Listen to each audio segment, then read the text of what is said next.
మాట్లాడదు ఏ మీటింగ్ మాట్లాడదు అరే మైక్ మాట్లాడదు ఇష్టం నేను అడుగుతా మా పార్టీ రాష్ట్రాలు మాట్లాడు మా పార్టీ జగిత్యాల మాట్లాడు అర్థం కదా సార్ ఎందుకు మాట్లాడదు అరే ఎందుకు మాట్లాడదు ఆయన ఏ పార్టీలో గెలిచిండు ఏ పార్టీలో గెలిచిండు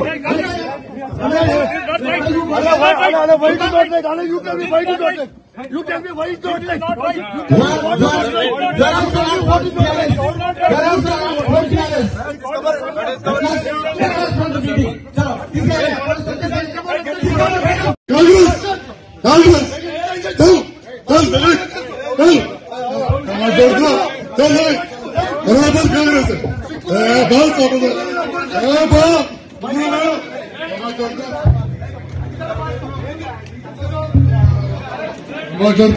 ఎంతమంది పార్టీ పంచుకోలేదు వస్తే మీరు పంచుకోండి ఎంతమంది పార్టీ పంచుకోలేదు ఎంతమంది పార్టీ వస్తే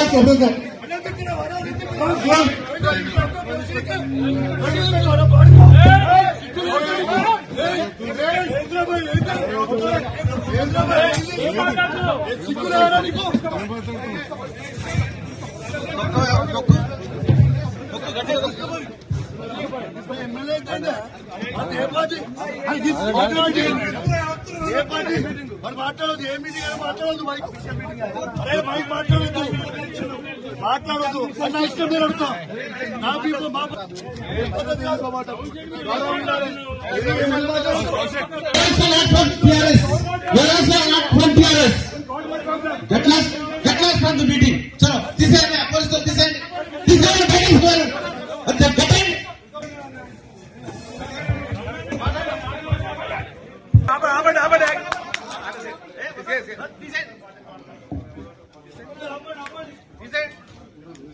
ఇప్పుడు వెళ్ళిన కొడుకులతో కూడా మైక్ ఇచ్చి మాట్లాడిస్తారు. మీరు ఎందుకు ఎప్పుడు మీటింగ్ అయిపోయింది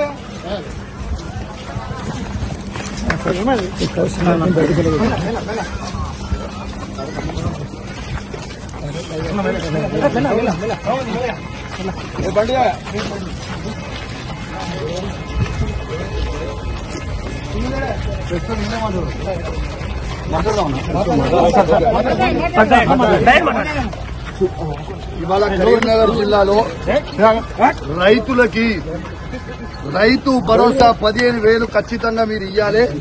పోయిన 2 సీజన్లు మీరు రైతు భరోసా ఇయ్యలేదు అని ఇలా కరీంనగర్ జిల్లాలో ఉమ్మడి కరీంనగర్ జిల్లాలో రైతుల పక్షాన తెలంగాణ రైతుల పక్షాన మేము దాంతో పాటు ఇలా రుణమాఫీ నా హుజురాబాద్ నియోజకవర్గంలో కేవలం 50% మాత్రమే అయింది. ఇంకా 50% కాలేదు. నా హుజురాబాద్ నియోజకవర్గంలో రైతులకి రుణమాఫీ చెయ్యాలని నేను డిమాండ్ చేశాను. నా దళిత కుటుంబాలకి శాచ్యురేషన్ మోడ్ లో 18,500 కుటుంబాలకి మేము దళిత బంధు ఇస్తే 2వ విడత దళిత బంధుని వీళ్ళు ఇయ్యకుండా మా దళితులకి ఇబ్బంది పెడతా ఉన్నారు. ఇలా ఖచ్చితంగా దళిత బంధు విడుదల చేయమని చెప్తే అడిగితే 3 మంత్రులు ఎమ్మెల్యేలు అందరూ కూడా మందబలం ఉంది కదా, అధికార బలం ఉంది కదా అని వచ్చి బెదిరించే ప్రయత్నం చేస్తా ఉన్నారు. మీరు బెదిరిస్తే భయపడేటోడు ఎవడు లేడీడా. ఖచ్చితంగా కేసీఆర్ గారి పక్షాన మేము నిలబడతాం. కేసీఆర్ గారు ఏ విధంగా అయితే రైతులకి 1,00,000 కోట్లు ఇచ్చిండో మేము రైతుల పక్షాన నిలబడతామని మాట ఇచ్చాం. అదే విధంగా మేము మాట ఇచ్చినట్టు నిలబడతా ఉన్నాం. ఎందుకు ఈ దౌర్జన్యం అని అడుగుతా ఉన్నాను. మంత్రులు, ఎమ్మెల్యేలు, అధికారులు సాక్షిగా నేను ఒక ఎమ్మెల్యేగా ఉన్నా ఎట్లా బయట పట్టుకొని నూకేస్తున్నారో ఒక్కసారి మీ అందరు కూడా చూడండి విజ్ఞప్తి చేస్తున్నాను. ఒక దొంగ అయినా జగిత్యాల ఎమ్మెల్యే డాక్టర్ సంజయ్ ఎట్లయితే అమ్ముడు పోయిండో సిగ్గులేనోడు అమ్ముడు పోయినోడు ఎట్లా అమ్ముడు పోయినవరా అని మేము అడిగితే మైకిచ్చుకొని నువ్వు ఏ పార్టీ అంటే కాంగ్రెస్ పార్టీ అంటూ. మరి నిజంగా నువ్వు అంత పొగోనువే అయితే డాక్టర్ సంజయ్ జగిత్యాల ఎమ్మెల్యే నువ్వు రాజీనామా చేయి. అదే కాంగ్రెస్ బీఫామ్ మీద గెలిచి చూపి చాతగాని దద్దమ్మలాగా కేసీఆర్ గారు పెట్టిన భిక్ష నువ్వు ఎమ్మెల్యేగా ఉండి దీంతో కేసీఆర్ గారిని నువ్వు విమర్శిస్తా ఉంటే, మీరు నోటికి వచ్చినట్టు మాట్లాడుతూ ఉంటే మేము చూసుకుంటా ఊకోవాలని అని మేము అడుగుతా ఉన్నాం. ఖచ్చితంగా నిలదీస్తాం, అడుగడుగున అడ్డుకుంటాం. ఖచ్చితంగా ఇచ్చిపెట్టే ప్రసక్తే లేదు. వాళ్ళు ఖచ్చితంగా ఇవాళ రైతులకి 15,000 రూపాయలు రైతు భరోసా ఇవ్వాల్సిందే. ఇందిరమ్మ ఇల్లు ప్రతి ఒక్కరికి ఇవ్వాల్సిందే. ఇవాళ వాళ్ళు ఇచ్చిన 6 గ్యారెంటీలు ఇవ్వాల్సిందే. వాళ్ళు భయపెట్టించి దౌర్జన్యాలు చేస్తే భయపడే ప్రసక్తే లేదు. ఖచ్చితంగా వాళ్ళు ఇచ్చే 6 గ్యారెంటీల హామీలు ఖచ్చితంగా వాళ్ళు ఇచ్చే వరకు వాళ్ళని ప్రశ్నిస్తూనే ఉంటాం.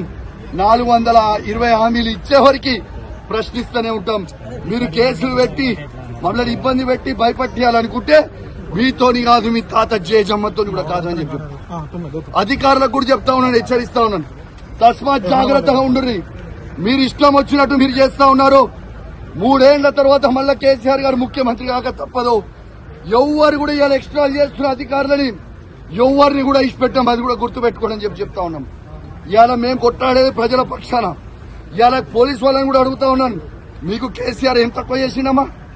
మీకు అద్భుతమైన ఫార్చునర్ ఇచ్చిండు, అద్భుతమైన ఇన్నోవాలు ఇచ్చిండు, 5 స్టార్ పోలీస్ స్టేషన్లు చేసిండు, మీ జీతాలు పెంచిండు.